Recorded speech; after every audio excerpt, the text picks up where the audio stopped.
In my last video, I refinished this little folding table. I liked the table so much that I decided to build a copy of it in this video.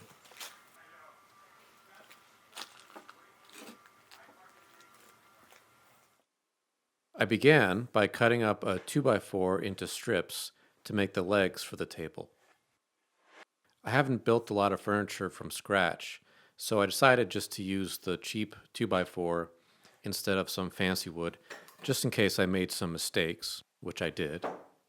And if I try building the table again, I'll use some fancier wood for the next build.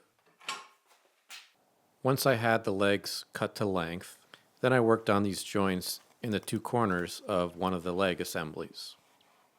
I think this is called a bridle joint. I started by making a couple of cross cuts with a saw. I decided to use hand tools for this, not because I'm good at it, but because I'm not good at it, and it seemed like it would be good practice since it's just a few small cuts that need to be made. And then I took out the waste material with a chisel.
And after some fine-tuning with the chisel, the joint went together pretty well.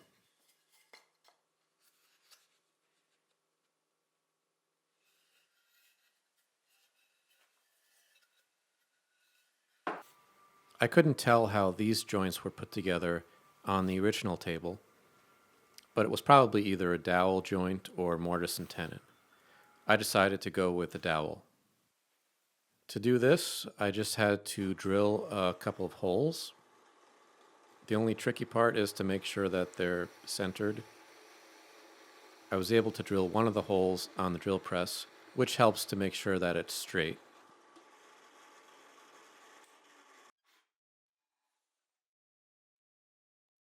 The other piece I had to do on the workbench.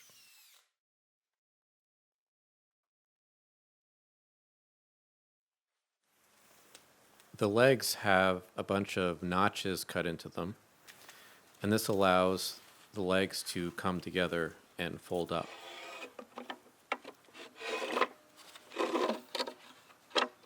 So next I had to cut those out. And again, I just made some cross cuts with the saw and then chopped out the remaining wood with the chisel.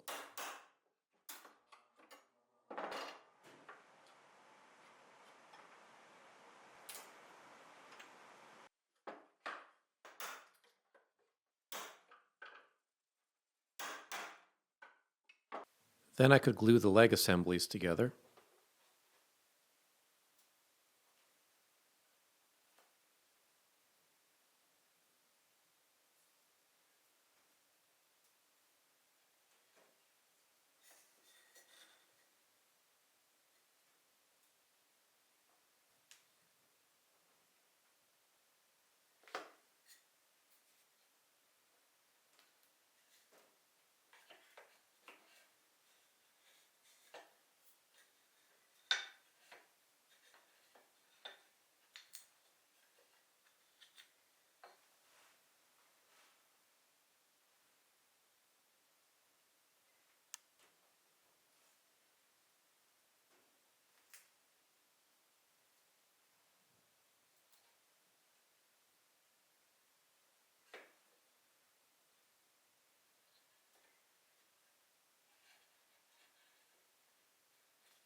Once I had the legs out of the clamps, I could see that I had made a couple of mistakes.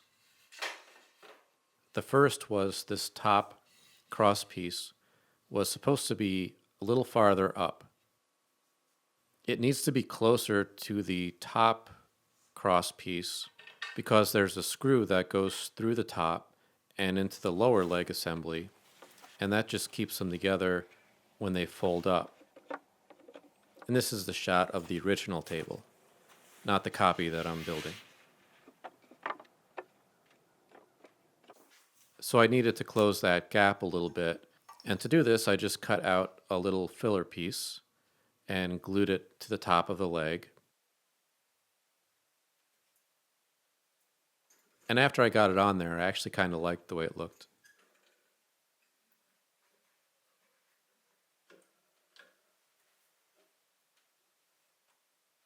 The other mistake was at the bottom of the legs where the little feet are supposed to attach.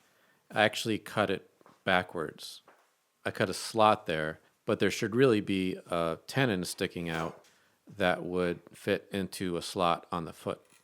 And on the original table, there was actually a threaded rod that went up into the leg, and the foot fit over that, and then you screw a wing nut on it to keep it on.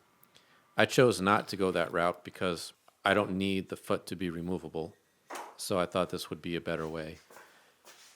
But I did it backwards. So my solution was just to cut the foot with a little tenon sticking out that would fit into the leg. And to get the basic shape, I just traced the foot from the original table.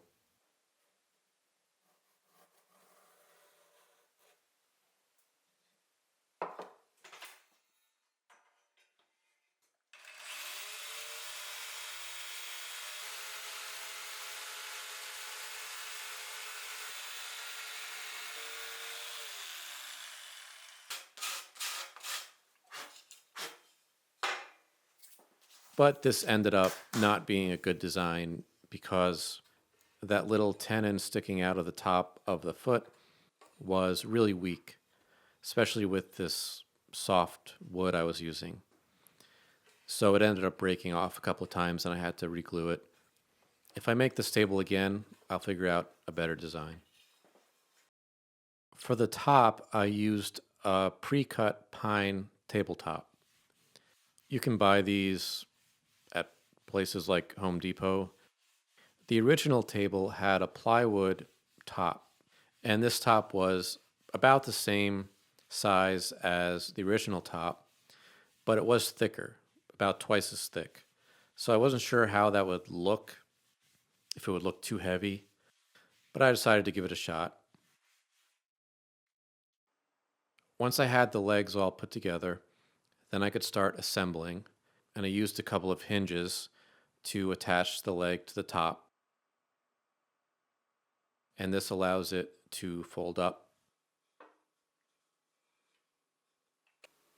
For the finish, I chose to use a water-based satin polyurethane.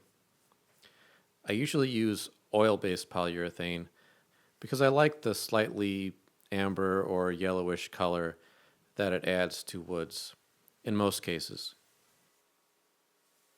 But in this case, this pine was already kind of yellow, and I didn't want to make it more yellow.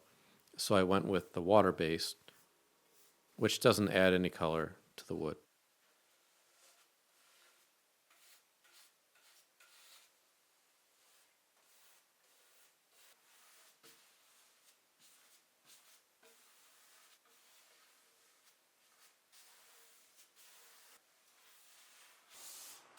Put on a couple of coats and let them dry, and then lightly sanded it with some 320 grit sandpaper,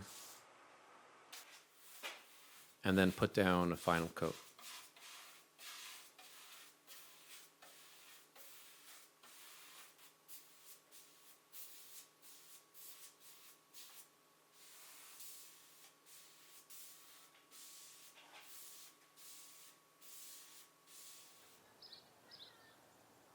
And here it is, all done. I like the way it came out, but I think I might make a few tweaks and build another one, maybe out of some nicer wood.